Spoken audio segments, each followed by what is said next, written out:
ప్రార్థన చేయాలి మనం అని నేను ప్రసంగం చేస్తా. మీరు కూడా అవును ప్రార్థన చేయాలి మనం అనుకుంటారు. ఇంటికి పోయి ఎవరు చేయరు. శుభ్రంగా అంత తిని చికెనో బిర్యానో మటనో తిని గొరకబెట్టి నిద్రపోతారు. అవునా? ప్రార్థన చేయాలని నేను అన్నాను, ప్రార్థన చేయాలని నిజమే అని మీరు అన్నారు. మొత్తానికి ఎవరు మీరు చేయలే, నేను చేయలే. ఇప్పుడు చేసేది ఎవరు? తీర్మానాలు కూడా అయిపోయేటప్పుడు ఆశీర్వాద ప్రార్థనప్పుడు కూడా అవును ప్రభువా నీ దాసుడు చెప్పినట్టు నాయన ఇక నుంచి నేను ప్రార్థన చేయాలి ప్రభా, యేసు నామములో ప్రభా స్తోత్రం చేస్తాను ప్రభా. ఇంటికి పోగానే చుట్టాలు వచ్చి కూర్చుంటారు. బాగుంటావా నీకోసమే అని కూర్చుంటారు. పోయిద్ది నీ ప్రార్థన ఉండదు ఏముండదు. ఇక వాళ్ళతో వాగి వాగి వాగి వాగి వాళ్ళకన్నీ పెట్టి మర్యాదలు చేసి వాళ్ళు పోయినాక పోయి ఆ బెడ్ మీద పడి అమ్మయ్య ఇప్పుడు ఎట్ట చేయాలా? ప్రార్థన చేయకపోతేనేమో మనకి కార్యాలు జరగవు. ప్రార్థన చేయాలా. చిత్రం ఏంటంటే ప్రార్థన చేస్తే కార్యాలు జరుగుతాయి. ఆ ప్రార్థన జీవితం నువ్వు కలిగి ఉండాలన్నా దేవుని బలం నీలో ఉండాల. దేవుని శక్తి నిన్ను ఆవరించాలా. దేవుని శక్తే నిన్ను ప్రార్థన గదికి నడిపించాలా. దేవుని శక్తే నిన్ను వాక్యం దగ్గరికి నడిపించాలా. దేవుని శక్తే నిన్ను పవిత్రతలో నిలబెట్టాలా. తరచు మనం మోసపోతూ ఉంటాం తమ్ముడు, తరచు మనం మోసపోతూ ఉంటాం. ఇప్పుడు ఈ ప్రసంగం విన్నాం కదా, 4 రోజులు గుర్తుంటుంది ఇది.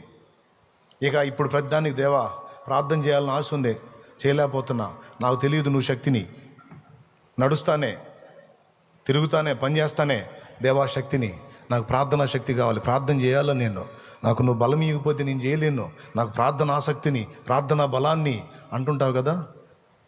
దేవుడు ఇస్తాడు, నిజంగానే ఇస్తాడు. వెళ్ళి చేస్తుంటావు. విచిత్రం ఏంటంటే 4 రోజుల తర్వాత నేను దేవుణ్ణి అడిగి ప్రతిదానికి శక్తి పొందాలన్న ఆలోచన మర్చిపోతావు. వాడు సైతాను గాడు కుట్ర. కొంతమందికి అయితే 4 రోజులు ఉంటుంది, కొంతమందికి చర్చి దాటంగానే పోయిద్ది. అంత బలవంతులు వాళ్ళు. ఇది మహాదరిద్రం అన్నమాట. చర్చి ఆ ఎంట్రన్స్ అట్లా దాటగానే పోయిద్ది. ఇంటికి పోతారు, ఏం చాలాసేపు అయింది, ఏం చెప్పాడు వాళ్ళు చాలా ఏమన్నా అంటే ఏం చెప్పేది ఏముంది బాగానే చెప్పాడు అంటారు. బాగా చెప్పాడు కదా, ఏం చెప్పాడంటే మంచి మాటలు చెప్పాడులే అంటే నేను చెడ్డ మాటలు చెబుతానా? బాగానే చెప్పాడు, మంచి మాటలు చెప్పాడు. ఏం చెప్పాడంటే నేనేం పాస్టర్మనా అయింది, లేదా నేనేం పాస్టర్నా? పోయాను వచ్చాను, ఏదో ఆయన 4 ముక్కలు చెప్పాడు, ఏదో విన్నాము, 4 ఏదో 1-2 గుర్తున్నాయి. అవి ఇప్పుడు నువ్వు అడిగితే వస్తాయి. అయింది బ్యాంకులో వేసాడు, ఎందుకు వస్తాయి ఇప్పుడు రావు. మరి గడప దాటగానే మర్చిపోతారండి. ఇది దరిద్రం. కొంతమంది మీకు దండం పెడితే ఇది మర్చిపోవాకండి.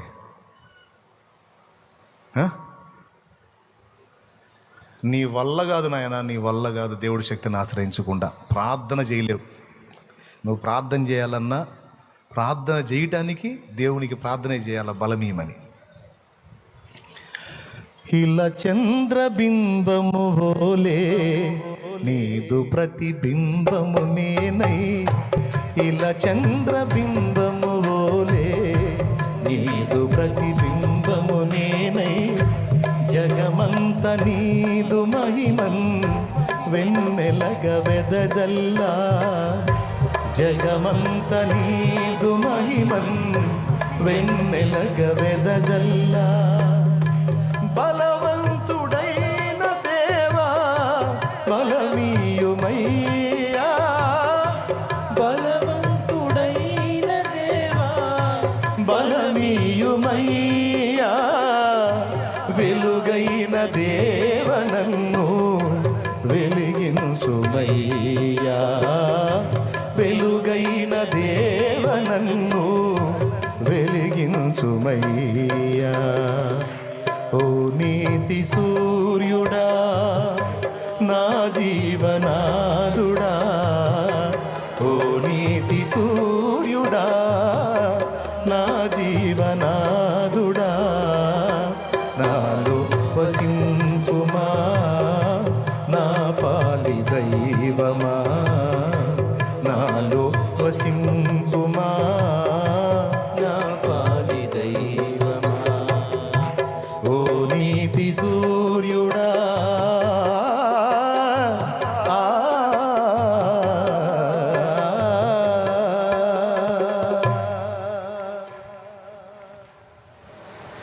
మీరు బైబిల్లో చూసుకోండి, లోకాన్ని పాపాన్ని ఎదిరించి దేవుని కొరకు చక్కగా నిలవబడిన ప్రవక్తలు కానీ, భక్తులు కానీ, అపోస్తలులు కానీ, సువార్థికులు కానీ వాళ్ళు ఎలా నిలబడ్డారు?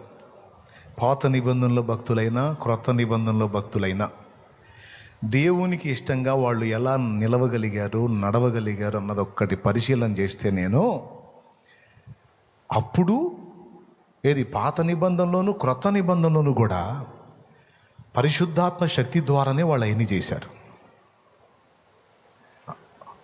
అంత నీతిగా జీవించగలిగారు. వాళ్ళ మీద దేవుని ఆత్మ క్రియ చేశాడు, శక్తినిచ్చాడు. యోసేపు ఒక యవనస్తుడు, ఆమె అతన్ని శోధించినప్పుడు అతడు పారిపోయాడని రాస్తుంది. వాస్తవంగా అలాంటి సిచ్యువేషన్లో ఒక యవనస్తుడు నిగ్రహాన్ని కలిగి ఉండటం అనేది అసంభవం. ఒప్పుకుంటారా? తాను ఒక బానిసగా ఉన్నాడు, ఆమె యజమానురాల్లాగా ఉంది, తనను బలవంత పెడుతుంది, లేకపోతే డేంజర్ అని కూడా తెలుసు. అలాంటి క్లిష్టమైన పరిస్థితుల్లో ఒక పక్క ఆమె మాట మీరితే డేంజర్, నింద మోపిద్ది, నవ్వుల పాలు చేసిద్ది, జైలు పాలు చేసిద్ది, ఇదొక శోధన. మరో పక్క స్త్రీ తానే పురుషుని శోధించినప్పుడు పురుషుడు ముందే బలహీనపడే అవకాశం ఉంటుంది. అలాంటిది శరీర వాంఛ ఒక పక్కన, ఆమె పెట్టే భయం మరో పక్కన, వెరసేది ఒక జటిలమైన శోధన, ఎవరూ లేని ఏకాంతం అది.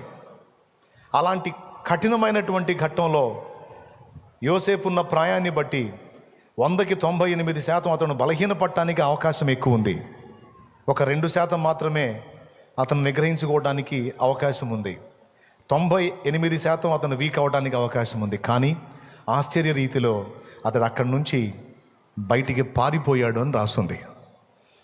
ఇలాంటి నిగ్రహం ఎలా సాధ్యం అని మనం ప్రశ్నించుకుంటే, యోసేపు పరిశుద్ధాత్మ ద్వారా ఆ బలాన్ని కలిగి ఉన్నాడు అనేది తర్వాత మనకు అర్థమైద్ది.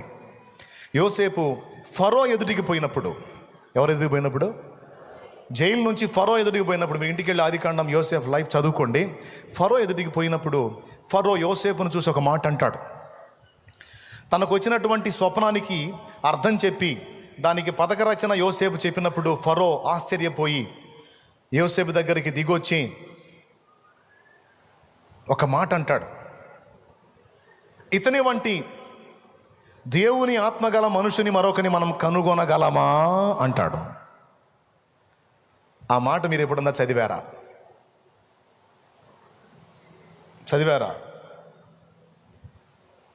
ఎప్పుడన్నా చదివారా మీరు? అద్భుతమైన మాట కదా. అంటే యోసేపు దేవుని ఆత్మ కలిగిన వ్యక్తిగా మనకు అక్కడ రాయబడి ఉంది. దానియేలు విషయంలో కూడా ఇదే మాట అంటారు. ఆ రాజులు ఏమంటారు తెలుసా? పరిశుద్ధ దేవతల ఆత్మ కలిగిన వాడు దానియేలని బెల్షస్సరు అనేవాని భార్య అంటదే. దానియేలు గ్రంథం 5లో ఈ మ్యాటర్ ఉంది. యోసేపు మ్యాటర్ మీకు దొరకలేదా? నేను చూపిస్తా. ఆదికాండంలో ఫరో ముందుకు పోయినప్పుడు 41:38 చూడు. ఆ మాట ఫరో దృష్టికిని అతని సమస్త సేవకుల దృష్టికిని యుక్తమై ఉండెను గనుక అతడు తన సేవకులను చూచి ఇతని వలె దేవుని ఆత్మగల మనుషుణ్ణి కనుగొనగలమా అని అనెను. అదుగో, అంటే అక్కడ తప్పించుకోవడానికి, చెరసాలను సైతం సహించడానికి, అన్ని ఆటుపోట్లలో విశ్వాసాన్ని, భక్తిని, నీతిని, పవిత్రతను కాపాడుకోవటానికి యోసేపుకు లేదు అంత, సొంతంగా లేదంత శక్తి. కానీ యోసేపుకు దేవుడు తన ఆత్మ ద్వారా బలాన్ని ఇచ్చాడండి. కొడితే గట్టి కొట్టడం లేదు, సర్దుకోండి, ఇబ్బంది ఏం లేదు, నేనే ఫీల్ కాదు.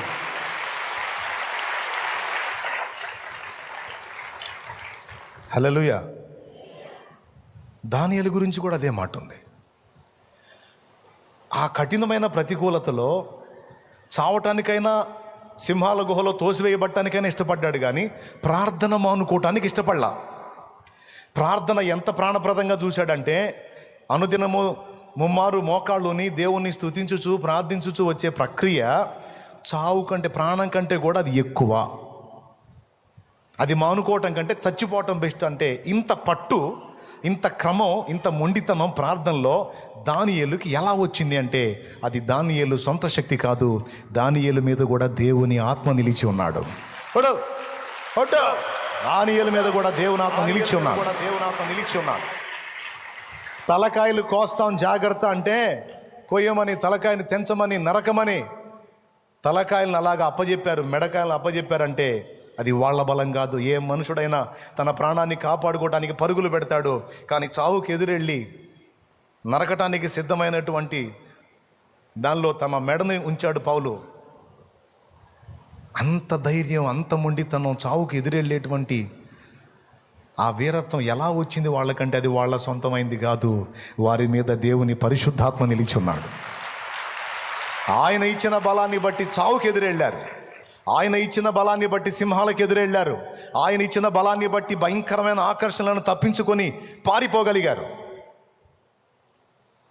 దేవుని ఆత్మ ఇచ్చిన బలాన్ని బట్టి ఒకవేళ ఆ బలం వారి మీద లేకపోతే నువ్వు నేను ఎలాగో వాళ్ళ బతుకులంతే.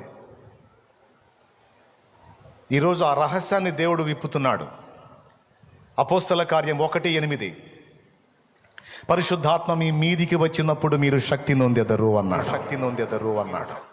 మీదికి రాకపోతే అందరు పెద్దగా చెప్పండి. 1:8 అపోస్తలుల కార్యములు. పరిశుద్ధాత్మ మీ మీదికి వచ్చినప్పుడు మీరు శక్తి నొందెదరు అంటే ఆత్మ మీదికి రాకపోతే శక్తిహీనుడనందువేమయ్యా, సౌజన్యమగు శుద్ధాత్మ శక్తిని పొందుకొనవయ్యా. క్రైస్తవుండా కదలిరావయ్యా, కలుషాత్ములకు నీ సిలువ శక్తిని జాటవేమయ్యా. ఎండవానాలనియు తడిసి ఎంతకాలము మూలనుందువు, ఎండవానాలనియు తడిసి ఎంతకాలము మూలనుందు. కండలను ప్రేమింతువేమన్నా, ఈ మంటి కండలు ఎంత పెంచిన మంటికేనన్నా. క్రైస్తవుండా కదలిరావయ్యా, కలుషాత్ములకు నీ శిలువ శక్తిని చాటవేమయ్యా. శక్తిహీనుడనందువేమయ్యా, సౌజన్యమగు శుద్ధాత్మ శక్తిని పొందుకొనుమయ్యా. శక్తిహీనుడనందువేమయ్యా. నా వల్ల కావట్లేదు సార్, నా వల్ల కావట్లేదు అక్క, నా వల్ల కావట్లేదు అన్న. నీ వల్ల అయిద్దని ఎవరు చెప్పారు? నేను చెప్పానా? నీ వల్ల కాదు, నా వల్ల కూడా కాదు. రాత్రి అన్నాను 20 సంవత్సరాలు నేను ఎలా వచ్చానో అని. రహస్యం ఇదే, ఆయన ఆత్మ నా మీద నిలిచి ఎన్నోసార్లు కృంగిన వేళలో లేవనెత్తి, ఎన్నో బలహీనమైన ఘడియల్లో నన్ను తప్పించుకుంటూ వచ్చి, ఎన్నో ఘట్టాలలోంచి, ఎన్నో ఉరులలోంచి, ఉచ్చులలోంచి నన్ను మళ్ళించుకుంటూ వచ్చి, నన్ను కాపాడుకుంటూ ఈ ఘడియ వరకు నడిపిస్తూ వచ్చాడు. ఈరోజు ఆయన శక్తే ఇక్కడ నిలబెట్టి వాడుకుంటా ఉంది. దేవునికి ఇష్టమైన రీతిలో నిలవాలని, గెలవాలని అందరికీ ఆశ ఉంటుంది. కానీ అలా మనల్ని నిలిపి గెలిపించేటువంటి శక్తి మన దగ్గర లేదు. ఆ శక్తి కోసం కూడా దేవుని వైపు చూడాలి. నువ్వు నాకు శక్తిని ఇవ్వకుండా నేనెక్కడ గెలుస్తా అని అడగాలి. నువ్వు నాకు బలం ఇవ్వకుండా నేనెక్కడ వెలుగుతా. నువ్వు నాకు బలం ఇవ్వకుండా నా జ్ఞానం ఏం పనిచేసిద్ది? నువ్వు నాకు బలముని ఇవ్వకుండా నేను ఎలా జయిస్తాను ఈ బలహీనతల్ని? నా తండ్రి కాదు నాకు బలమి. నేను నీ కోసం బతకాలి, ఈ చెత్త పనులు కాదు. కానీ నా దేహము వాటిని జయించలేకపోతుంది, నా చేత కాలేదు. ఎట్లయితే తండ్రి నా చేత? మా మూలపితరుడు ఆదాం చేతే కాలేదు, మా అవ్వ చేతే కాలేదు, మా తాత ముత్తాతల వల్ల గల, నా వల్ల ఇద్దా? అదే రక్తం పంచుకు పుట్టా. ఇంకా దరిద్రపు అవతారాలు ఇక్కడ ఇప్పుడున్న సమాజంలో, ఇంకా దరిద్ర పరిస్థితిలో ఎట్లా సాధ్యం తండ్రి? అందుకే నాయన, నా వల్ల కాదని ఎరిగి పోరాడి విసుగు చెంది, విరక్తి చెంది ఇప్పుడు నీ వైపు తిరుగుతున్నా. నన్ను నిలబెట్టినా పడగొట్టిన ఇక నువ్వే.